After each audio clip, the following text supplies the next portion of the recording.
সূচকের এই প্রশ্নটা 35তম বিশেষ পরীক্ষাতে এসছে। তো আজকের ভিডিওতে আমরা দেখব এই অঙ্কটা কিভাবে ভেঙে ভেঙে করা যায়। তো দেখেন প্রথমে x এর পাওয়ারটা ঋণাত্মক হিসেবে দেওয়া আছে এবং বলা আছে -0.001 = 0 হলে x স্কয়ারের মান কত। আমাদের পূর্বের ভিডিওতে আমরা বারবার বোঝানোর চেষ্টা করেছি কোনো সংখ্যার পাওয়ার যদি ঋণাত্মক থাকে তাহলে সেই সংখ্যাটা উল্টে গিয়ে ঋণাত্মকটা উঠে যায়। অর্থাৎ x কে উল্টে দিলে হয় 1/x এবং পাওয়ার হয়ে যায় 3 মাইনাস যা থাকবে 0.001 = 0।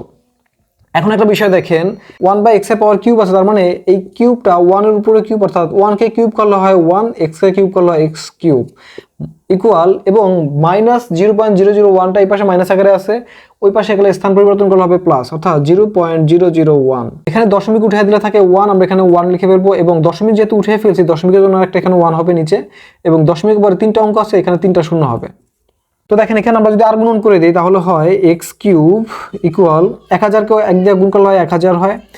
এখন আমাদের x এর মানটা প্রয়োজন, তো আমরা এখানে কিউবটাকে একটু উঠায় দেওয়ার চেষ্টা করব। তো কিভাবে উঠাবো, পাশে যে 1000 আছে এটা যদি আমরা কিউব করে দিই তখন পাওয়ারে কাটা যাবে। তার মানে এখানে x কিউব আমরা লিখে দিলাম, 1000 কে লেখা যায় 10 কিউব, অর্থাৎ পাওয়ার যখন মিলে যায় তখন পাওয়ার ভ্যানিশ করা যায়। তার মানে সুতরাং x এর মান হয়ে গেল 10, x সমান 10, কিন্তু আমাদের মান জানতে চাওয়া হচ্ছে x স্কয়ার মানে কি, অর্থাৎ x এর মানটা দুইবার গুণ হবে, তার মানে x স্কয়ার মান হবে 10 × 10, তার মানে 10 আর 10 গুণ করলে হয় 100। তার মানে এই প্রশ্নের সঠিক উত্তর হচ্ছে 100, যা অপশন খ তে দেয়া আছে। আশা করছি ভিডিওটি ভালো লেগেছে। ভিডিওটি ভালো লাগলে আমাদের চ্যানেলটি অবশ্যই সাবস্ক্রাইব করবেন, ভিডিওতে লাইক করবেন, কমেন্টস করে জানিয়ে দিবেন কেমন হচ্ছে আমাদের ভিডিওগুলো এবং বন্ধুদের মাঝে ভিডিও শেয়ার করে দিবেন। এতক্ষণ সাথে থাকার জন্য আপনাদেরকে অনেক ধন্যবাদ।